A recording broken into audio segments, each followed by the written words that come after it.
नाज़रीन अस्सलाम वालेकुम। सियासत टीवी के खुसूसी प्रोग्राम खबरों ख्याल में आपका खैर मकदम है। मैं मोहम्मद रियाज अहमद और मेरे साथी सैयद सज्जादुल हसनैन हमेशा की तरह आपके सामने अहम खबरें लिए हाजिर हुए हैं। नाज़रीन, जैसा कि आप जानते हैं कि हैदराबाद फरखंद बुनियाद को हिंदुस्तान के पहले वज़ीर-ए-आज़म पंडित जवाहरलाल नेहरू ने मिनी इंडिया कहा था, और इसकी वजह ये भी थी कि हैदराबाद का जो भी पानी पीता है, यानी उस्मान सागर का यानी गंडीपेट का जो भी पानी पीता है हैदराबाद का ही हो जाता है। और हैदराबादियों के बारे में कहा जाता है कि वो मोहब्बत, मुरव्वत और हमदर्दी के साथ साथ इसार और कुर्बानी का एक गैर मामूली नमूना होते हैं। वो दूसरों की मदद करते हैं और दूसरों की मदद को अपना इंसानियत के नाते अपना सबसे अहम फरीज़ा भी समझते हैं। लेकिन क्या हैदराबाद की तहजीब को बदला जा रहा है? क्या हैदराबाद का जो कल्चर था उसे तबाह व बर्बाद किया जा रहा है? ये सवाल इसलिए उठ रहा है कि अब न सिर्फ हैदराबाद बल्कि तेलंगाना में भी आप देखेंगे कि किस तरह मारवाड़ियों के खिलाफ एक मुहिम शुरू हो चुकी है और गो बैक मारवाड़ी कहा जा रहा है। और आपको ये बता देंगे ये मारवाड़ी जो हैं वो राजस्थान और मध्य प्रदेश से यहाँ पर मुंतकिल हुए हैं, क्योंकि हैदराबाद की सरजमीन उनके लिए अब ऐसा लगता है कि दुबई बन गई है और ऐसा लगता है कि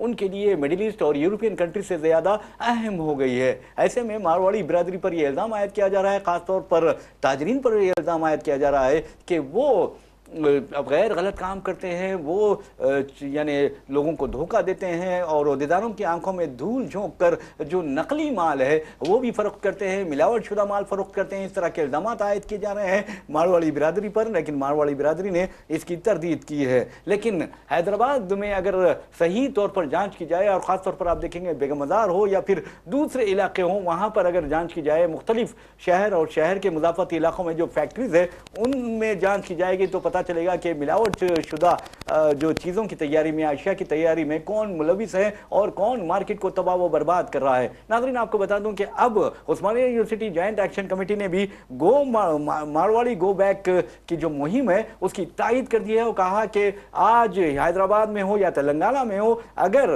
गैर मुकामी ताजरीन कोई तिजारत कर रहे हैं तो यहाँ के 90% लोकल्स को वो मुलाजिमतें फराहम करना चाहिए। और उनकी आपको यही बता दूं कि हालिया अरसे के दौरान मोना मार्केट सिकंदराबाद में एक वाक़या पेश आया सज्जा साहब। एक मारवाड़ी जौहरी है, उसने पार्किंग के मसले पर एक मुकामी आदमी को अच्छी तरह यानी थप्पड़ और रसीद कर दिया, उसके बाद जदोकोब किया। उसके बाद से मारवाड़ी गो बैक की ये तहरीक शुरू हुई है। और आपको ये बता दूं कि कल ही आमंगल मंडल, रंगारेड्डी ज़िले का एक आमंगल मंडल है, वहाँ पर गो बैक मारवाड़ी मुहिम शिद्दत इख्तियार कर गई है। वहाँ पर बंद बनाया गया है और आपको ये भी बताना ज़रूरी है कि 22 अगस्त को यानी 22 अगस्त को तेलंगाना बंद बनाया जा रहा है मारवाड़ियों को यहाँ से निकालने के लिए, क्योंकि मारवाड़ियों पर धोखाधड़ी के इल्ज़ाम आयद किए जा रहे हैं और ये कहा जा रहा है कि मारवाड़ियों की वजह से यहाँ के जो मकामी ताजरीन हैं तेलंगाना के, उन्हें बहुत ज़्यादा नुकसान पहुँच रहा है, नाकाबिले यानी तसव्वुर नुकसान ये मारवाड़ी बिरादरी या मारवाड़ी जो ताजरीन है वो पहुंचा रहे हैं। लेकिन याद रखिए ये हिंदुस्तान है, हिंदुस्तान में कोई भी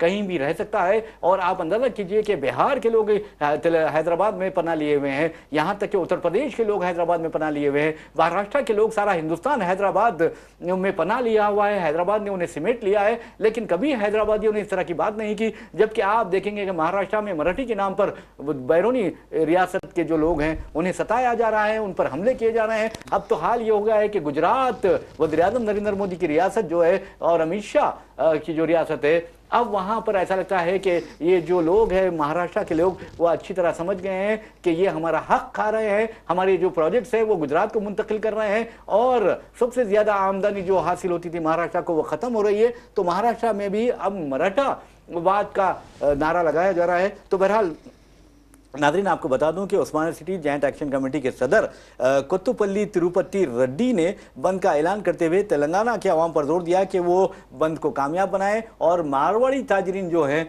उनकी किसी भी तरह मदद ना करें, उनकी मसनूआत का बाइकाट करें। इस तरह की बात उन्होंने की है। नाज़रीन, आपको ये भी बता दें कि वैश्या विकास वैदिका और दूसरी ट्रेड एसोसिएशन ने बंद की तायद की है और कहा कि इन मारवाड़ियों के जो कारोबार हैं उनमें 89% कम अज़ कम मुकामी लोगों को रोज़गार देना चाहिए। तो सज्जा साहब, आप क्या समझते हैं कि गुजराती और मारवाड़ियों के खिलाफ जिस अंदाज में यहाँ पर मुहिम चलाई जा रही है उससे बीजेपी तलमला उठी है, बीजेपी को परेशान हो रही है, लेकिन वो बीजेपी ना तेलंगाना के हक़ में बोल सकती है ना मारवाड़ियों के खिलाफ बोल सकती है।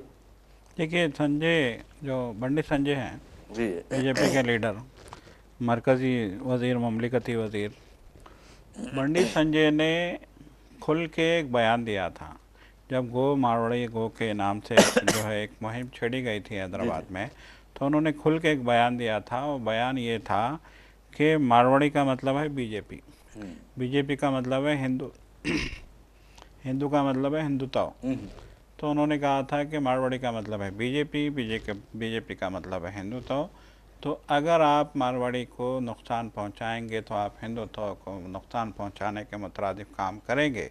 ये एक तरीके से जो है उनका बयान आया था, जिसके बाद ये मुहिम शिद्दत, मतलब है कि लोगों में एक नई नफ़रत पैदा हुई है कि आप क्या धमकी दोगे हमको कि मारवाड़ी मतलब बीजेपी, तो मतलब क्या हुआ है। एक नई धमकी जो है दी गई है। तो बहरहाल इसका उल्टा असर हुआ है, ऐसा देखा जा रहा है। अब जैसे कि आपने कहा कि अब उस्मानिया यूनिवर्सिटी के तलबा भी जो है उनके ख़िलाफ़ आ गए हैं। यकीनन देखिए, आपने जो है मुंबई का हवाला दिया, तो किसी ज़माने में आज़ादी के बाद कहा जाता था कि समंदर के किनारे आबाद है शहर, समंदर से बड़ा दिल रखता है और समंदर की तरह लोग यहाँ समा जाते हैं। तो यही हुआ था, पूरे हिंदुस्तान से मुंबई में लोग गए थे नौकरी के लिए, रोज़गार के लिए। फिर उसके बाद वहाँ पे हालात ऐसे बने कि जो है फिर मुंबई वालों को या फिर मराठी लोगों को ये कहने के लिए मजबूर होना पड़ा कि इन्होंने हमारे जो है नौकरियां छीन ली हैं, हमारे हुकूक तल्फ किए हैं। फिर उसके बाद देखिए आप, बहुत पहले जो है जब मुंबई में रिक्रूटमेंट होते और जो है दीगर इलाकों से लोग वहाँ पे इंटरव्यू फेस करने के लिए ट्रेनों में भर भर के आते, तो फिर उन पे हमले किए जाने लगे। तो यकीनन हमलों की मजम्मत की जानी चाहिए। हमलों का जो है तशद्दुद की कहीं भी कोई जगह नहीं है, लेकिन यहाँ जिस तरह के हालात अब हो गए हैं हैदराबाद में भी, हैदराबाद फरखुंदा बुनियाद में भी जिस तरह का माहौल पैदा हो गया है, जिस तरह के हालात हो गए हैं, इन हालात में लोग जिस तरीके से निकल के बाहर आ गए हैं, ये तशवीश की बात है। बहरहाल नाज़रीन, आपको बता दूं कि गो बैक मारवाड़ी की मुहिम बड़ी तेज़ी से चल रही है और उसमें शिद्दत ही पैदा होती जा रही है। अब तो देखिए, अंदाज़ा लगाइए कि उस्मानिया सिटी जॉइंट एक्शन कमेटी ने भी ऐलान कर दिया है और कल यानी 22 अगस्त को बंद बनाया जा रहा है। और के तिरुपति जो रेड्डी हैं, के तिरुपति रेड्डी, वो उस्मानिया सिटी जॉइंट एक्शन कमेटी के सदर है।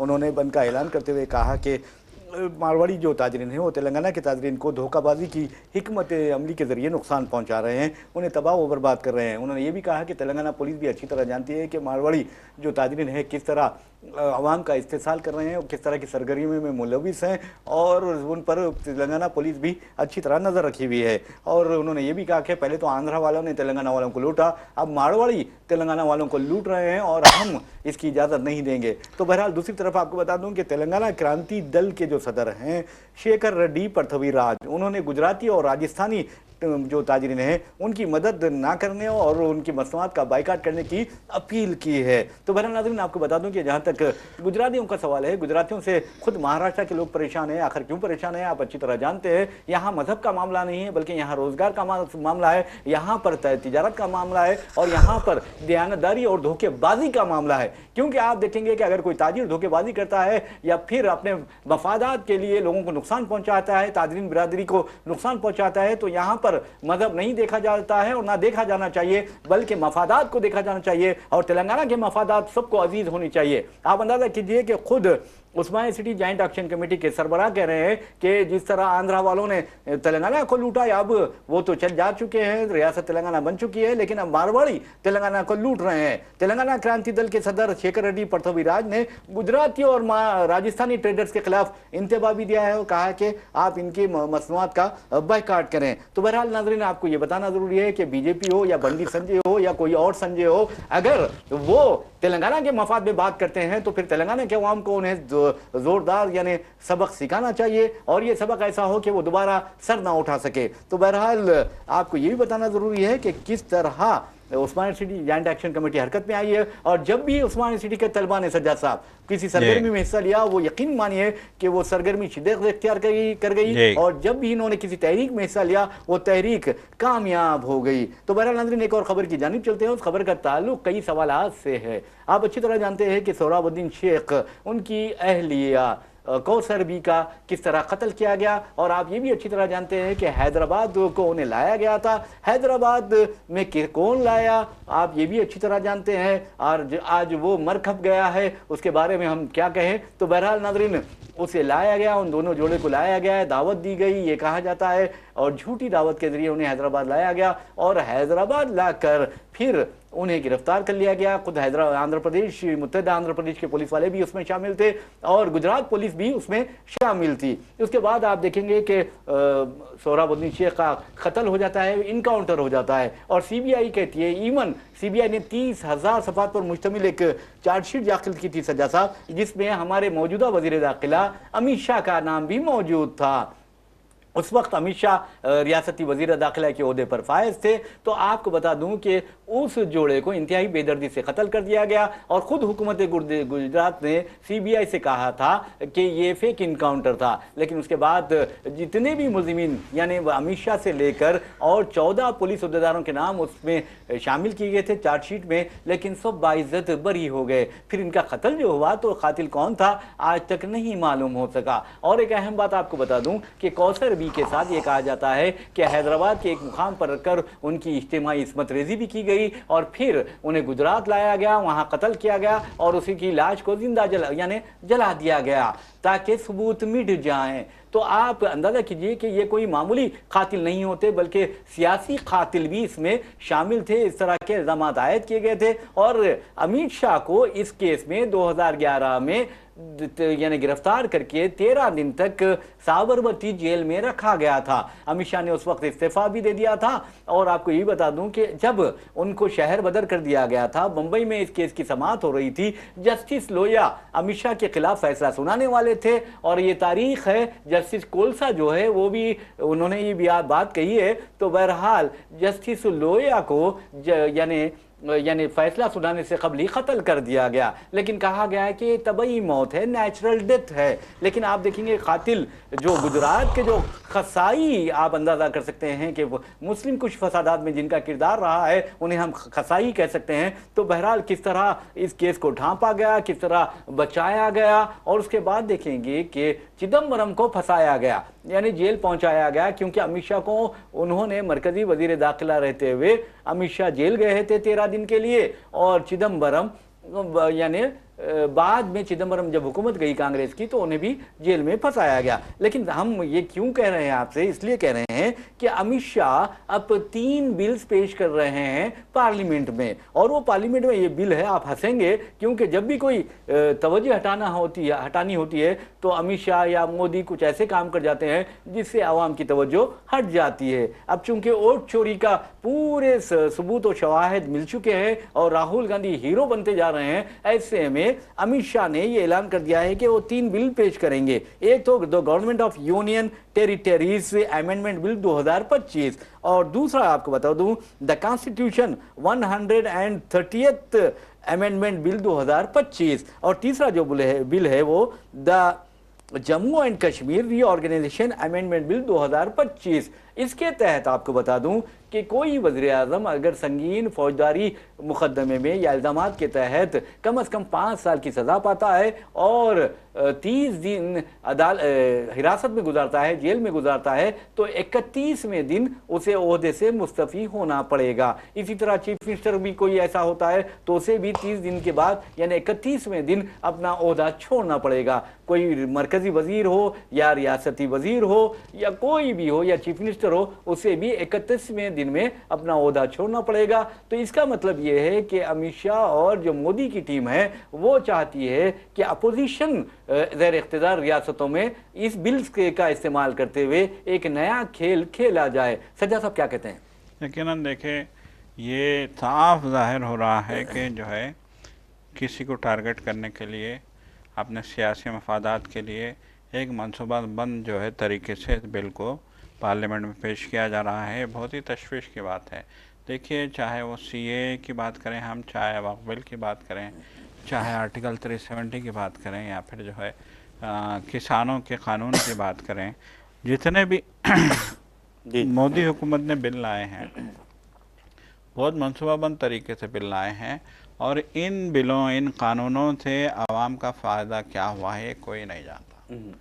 चाहे वो सीएए की बात करें हम, चाहे वो वक्फ बिल, वक्फ कानून की बात करें, चाहे वक्फ तरमीमी कानून की बात करें, या फिर जो है दीगर जो है जो भी कानून आए हैं। अब सिविल, एक साथ सिविल कोड की बात भी हो रही है, और भी बहुत सारे जो है बातें सामने निकल के सामने आ रही हैं। तो ये गैर महसूस तौर पे एक पार्टी को या फिर जो है एक जो है एक नज़रिए को टारगेट करने के लिए इस तरह के जो है कानून लाए जा रहे हैं, ऐसा महसूस होता है। अब देखिए, एक ऐसे वक्त में ये बिल पार्लियामेंट में पेश करने की क्यों ज़रूरत पेश आ रही है, जिसमें ये कानून बनाने की बात की जा रही है कि जो 30 दिन तक अगर कोई भी वज़ीर, चाहे वो वज़ीर आज़म चाहे जो है मरकज़ी वज़रा हों, चाहे काबीनी वज़रा हों, चाहे जो है रियासती मुख्तलिफ़ रियासतों के चीफ़ मिनिस्टर्स हों, या फिर मुख्तलिफ़ रियासतों के वज़रा हों, पूरे मुल्क के वज़रा को दायरे में लेके एक कानून बनाने की जो है तैयारी की जा रही है। इस बिल में, इस बिल के ज़रिए कहा जा रहा है कि कोई भी वज़ीर आला, वज़ीर आज़म या वज़ीर 30 दिन के लिए जेल में जाता है तो फिर उसकी रुकनियत या फिर उसका जो ओहदा अपने आप ख़त्म हो जाएगा, कलअदम हो जाएगा। अब आप ताज़ा तरीन मिसाल है, अब देखिए हालिया 1 साल पहले की बात है जी। राहुल गांधी ने मोदी जो सरनेम है उस पर कमेंट किया था एक तकरीर में। एक आम सी बात है कि जो है उन्होंने एक तकरीर में एक मोदी के हवाले से कमेंट किया था। उसको बुनियाद बना के गुजरात की अदालत में मुकदमा दायर किया गया और गुजरात के एक जज ने 1 सेकंड में फैसला सुना दिया कि इनको 2 साल की सज़ा मिलेगी। और जो मौजूदा आइन है, आइन के एक नुक्ते के मुताबिक जिसको 2 साल की सज़ा मिलती है किसी भी सियासतदान को, अगर वो एमपी है, एमएलए है या फिर जो है वज़ीर है, जो भी हो, तो उसकी रुकनियत जो है वो ख़त्म हो जाती है और नाअहल करार होता है। तो आपने देखा कि किस तरह से राहुल गांधी को जो है केस में फंसाया जाता है, उनकी रुकनियत ख़त्म की जाती है। एक ही दिन में उनको नोटिस मिल जाता है कि आप एमपी का वो अपना जो रवायती बंगला है आपका जो है वो खाली करें, और फिर उनको जो है खुदा हाफिज कर दिया जाता है। तो आप अंदाज़ा लगाइए कि किस नौइयत की कानून नहीं है, तभी आप 2-2 साल की सज़ा देने का काम कर रहे हैं। जी। तो अब आप अगर अपने हिसाब से कानून बना लेंगे, देखिए 30 दिन की सज़ा तो किसी को भी दी जा सकती है। जी हाँ, बिल्कुल। एक पेन जो है आप टेबल पर से उठाने के इल्ज़ाम में भी आपको 30 दिन की सज़ा मिल सकती है करप्शन के मामले में। एक छोटे से करप्शन के मामले में एक छोटी सी मामूली सी बात पे आपको 30 दिन की सज़ा दी जा सकती है। जबकि हज़ारों लोगों को गुजरात में कत्ल किया गया, गुजरात का जो खसाई है वो आज़ाद है, वो आज़ाद है, क्लीन चिट मिल गई है, क्लीन चिट भी मिल चुकी है। जी बिल्कुल। देखिए आप अंदाज़ा लगाइए कि इससे ये ज़ाहिर हो रहा है कि आपको अब इस बात का बखूबी अंदाज़ा हो गया है कि बहुत सारे लोग ऐसे हैं जो ताकतवर हैं और उनकी ताकत को ख़त्म करना ज़रूरी है।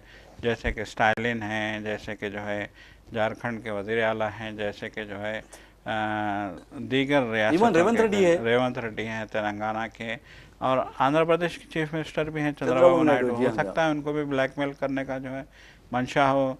बिहार के चीफ मिनिस्टर हैं नीतीश कुमार हैं।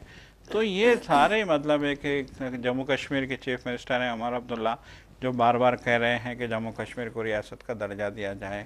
तो जो भी मतलब एक है बीजेपी के ख़िलाफ़ है, या जो भी जो है बीजेपी के ख़िलाफ़ जो है एक मुहिम का हिस्सा है, तो उसको टारगेट करेंगे, सीधी सी बात है। तो अब देखिए सीएए पे भी जो है हंगामा जो हुआ था, आपको याद होगा कि लोगों ने यही पूछा था कि ये सीएए, ये कानून, जब हिंदुस्तान के आवाम की एक बड़ी तादाद इस कानून के खिलाफ सड़क पे है, तो फिर हुकूमत बज़िद क्यों है एक कानून बनाने के लिए, जबकि इसका आवाम को कोई फ़ायदा नहीं है। आप कह रहे हैं कि जो बांग्लादेश में सताए जाएंगे, जो है पाकिस्तान में सताए जाएंगे, जो अफ़गानिस्तान में सताए जाएंगे, उनको इंडिया की शहरियत दी जाएगी। आप ये नहीं कह रहे हैं कि श्रीलंका में सताए जाने वालों को इंडिया की शहरियत दी जाएगी, और आप कह रहे हैं कि वहाँ सताए जाने वाले नॉन मुस्लिम को जो है शहरियत इंडिया की दी जाएगी। जबकि इस मुल्क के आइन में मज़हब की बुनियाद पे कोई फैसला करने की गुंजाइश नहीं है। तो ये आपने कानून बना दिया, दुनिया का हंगामा हुआ, लोग सवाल करते रहे कि इस कानून से आम आदमी का क्या फ़ायदा है, इस कानून से आम आदमी को क्या लेना देना है। आप अफ़गानिस्तान के सताए हुए को शरीयत दे के क्या साबित करना चाहते हैं, आप पाकिस्तान के सताए हुए को शरीयत दे के क्या साबित करना चाहते हैं। तो यही सबसे बड़ा मसला है इस हुकूमत का कि ईमानदारी से काम करने के बजाय ये इस तरह की जो है दाव पेच, इस तरह की शतरंज की बाजियाँ, इस तरह की जो है साजिशें जो है ये अंजाम देती है। तो ये कितनी दर्दनाक बात है। अब देखिए किसानों के खिलाफ किस तरह का कानून बनाया गया था। अगर 1 साल तक 2 साल तक किसान सड़क पे ना बैठे होते तो उस कानून को भी जो है अमली शक्ल दे दी जाती और फिर किसानों का क्या हाल होता, किसानों की ज़मीनों का क्या हालत हो, कोई नहीं जानता। जी जी, बिल्कुल सही कहा। और सज्जा साहब देखेंगे हमारे दो राहुल गांधी ने बात कही है, उनके लिए किया जा रहा है गरीब किसानों का नाम से। तो वज़ीर आज़म ये भी कहते हैं कि अमेरिका जो टैरिफ आयद कर रहा है, मैं गरीब किसानों के जो मसाइल हैं उससे समझौता नहीं करूँगा, मफादात से समझौता नहीं करूँगा। आपने किसानों की मदद कहाँ की है? आपने तो किसानों के खिलाफ सियाह कवानीन मंजरेआम पर लाए थे, 720 किसान शहीद हुए। उसके लिए कौन जिम्मेदार है? उसके लिए हुकूमत जिम्मेदार होती है और वज़ीर आज़म नरेंद्र मोदी को जवाबदेह बनाया जाना चाहिए। और आप सज्जा साहब आपको बता दूं कि जब किसान एहतजाज कर रहे थे उस वक्त जो यानी आप लखनपुर का जो रहने वाला था मुमलिकती वजीर दाखिला, उसके बेटे ने 1 नहीं 2 नहीं बल्कि 6 किसानों को अपनी गाड़ी तले रोन दिया था। आज वो आजाद है। तो ये किसानों से आपकी हमदर्दी है, ये किसानों से आपकी मोहब्बत है और ये किसानों के मफादात के तहफ़्फ़ुज़ के बारे में आपका नजरिया है। हालांकि आप सत्यापाल मलिक ने वाज़ेह तौर पर कहा था, नरेंद्र मोदी को खबरदार किया था कि देखो किसानों से मत झगड़ा करो तुम, और तुम्हारे को बहुत महंगा पड़ेगा और ये बिल वापस लो। लेकिन वजीर आजम ने वो बिल वापस नहीं लिया और 720 किसान शहीद हो गए।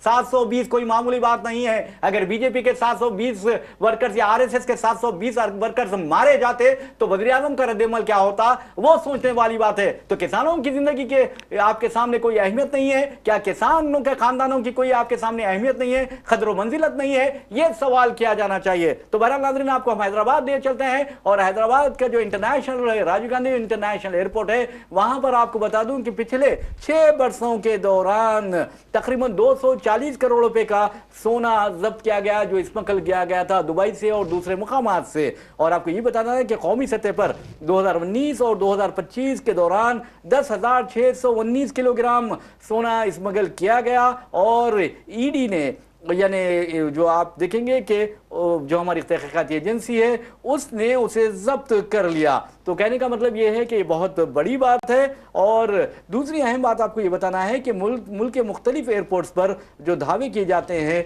वहाँ पर यह कहा जा रहा है कि हैदराबाद एयरपोर्ट पर बहुत ज़्यादा सोना स्मगल किया जा रहा है। तो बहरहाल जैसा कि मैंने कहा कि मुल्क के मुख्तलिफ एयरपोर्ट से भी जो सोना जब्त किया गया है तकरीबन 10,619 किलोग्राम, उसकी मालियत जो है वो तकरीबन 5,975 करोड़ रुपये है।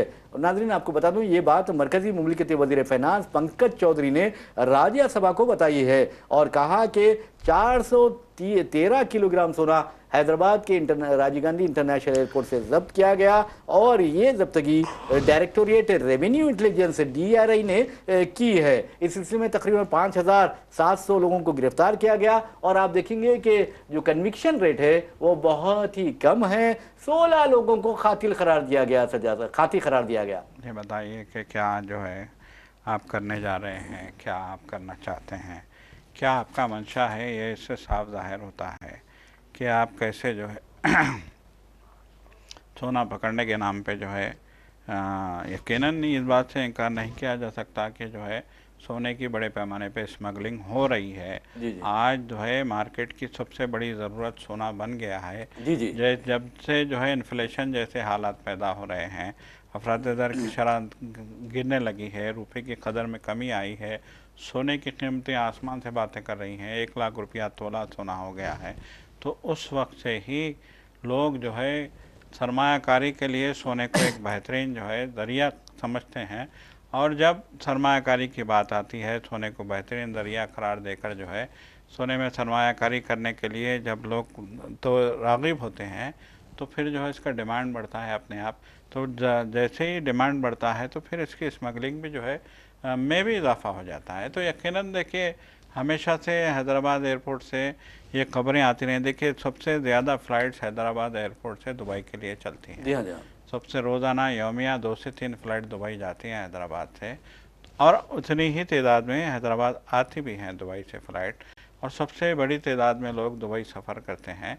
तो ऐसे में कहा यही जा सकता है कि बहुत ज़्यादा जो है अब डिमांड की वजह से सोने की स्मगलिंग में भी इजाफा हुआ है। जी, जी। लेकिन ज़रूरत इस बात की है कि जो सोना पकड़ा गया है वो सरकारी ख़जाने में जाए और अवामी मिल्कियत बने। लेकिन क्या ऐसा हो रहा है, ये एक सबसे बड़ा सवाल है। बहरहाल नाज़रीन, आपको बता दूं कि जहाँ तक खबरों का सवाल है, हमारा वक्त भी हो चला है, लेकिन जहाँ तक फ़लस्तीन का सवाल है, हम फ़लस्तीन की खबर के बगैर अपना प्रोग्राम मुकम्मल नहीं कर सकते, क्योंकि ये हमारा बहैसियत इंसान फ़रीज़ा होता है कि मज़लूमों की, कमज़ोरों की मदद करें और ज़ालिमों के ख़िलाफ़ आवाज़ उठाएँ। फ़लस्तीन में आप देखेंगे कि इसराइल की दरिंदगी का सिलसिला जारी है, और इसराइल के ताज़ा हमलों में मज़ीद 51 फ़लस्तीनियों ने जाम शहादत नोश किया है। और जहाँ तक तेलंगाना का सवाल है, तेलंगाना में बारिश का सिलसिला जारी है, और ख़ास तौर पर भद्राचलम में हुकाम ने फ्लड वार्निंग जारी कर दी है। और तीसरी तरफ आपको बता दूं कि दिल्ली की जो चीफ मिनिस्टर है रेखा गुप्ता, उनको ज़बरदस्त थप्पड़ रसीद कर दिया है एक नौजवान ने। उनके बाल खींचकर उन्हें घसीटा, उन्हें मारा और उनके साथ गाली गलौज की, और अब फिल वक्त वो डॉक्टरों के ज़ेर निगरानी है। जबकि जो नौजवान को गिरफ्तार किया गया है उसकी उम्र 30 साल बताई जाती है, और वो गुजरात से ताल्लुक़ रखता है। एक खबर अलीगढ़ मुस्लिम यूनिवर्सिटी से आ रही है। अलीगढ़ मुस्लिम यूनिवर्सिटी के जो वाइस चांसलर है, अलीगढ़ ही नहीं बल्कि जितने भी अक़लियती इदारे हैं, उसके वाइस चांसलर के बारे में कहा जाता है कि उनको मुकर्रर किया जाता है जो मुस्लिम राष्ट्र मंच के सरबराह इंद्रीश कुमार, जो RSS लीडर हैं, उनसे क़ुर्बत रखते हैं। ये इल्ज़ाम आयद किया जाता है। तो बहरहाल अलीगढ़ मुस्लिम यूनिवर्सिटी की पहली खातून वाइस चांसलर नईमा खातून के बारे में सुप्रीम कोर्ट ने कहा है कि जब उनका इंतखाब हुआ था उस वक्त पैनल में, आप देख सिलेक्शन पैनल में उनके शौहर भी शामिल थे, गुलरेज। तो बहरहाल उन्हें नहीं शामिल होना चाहिए था, ये गलत था, ये नामुनासिब था। और आपको ये बता दूं कि फैज़ान मुस्तफ़ा और दीगर यानी उम्मीदवारों की दरख्वास्त पर सुप्रीम कोर्ट ने ये रिमार्क्स किए हैं। ये रिमार्क्स तो बहुत ही ख़तरनाक है। अब देखना है कि नईमा खातून इस्तीफ़ा देती हैं या फिर अपने सीट पर जमी रहती है, और इंद्रीश कुमार या जो उनके दूसरे लोग हैं वो उनकी मदद करते हैं। ये हम नहीं कर रहे हैं, बल्कि ये इल्ज़ाम आयद किया जा रहा है मुस्लिम तंजीमों की जानिब से। तो बहरहाल नाज़रीन, इसी के साथ हम अपना प्रोग्राम खबरों के इख्तिताम को पहुंचाते हैं। अपने मेज़बान मोहम्मद रियाज अहमद और मेरे साथी सैयद सज्जादुल हसनैन को इजाज़त दीजिए। इंशाअल्लाह फिर मुलाकात होगी, फिर बात होगी। तब तक के लिए अल्लाह हाफ़िज़। खुदा हाफ़िज़।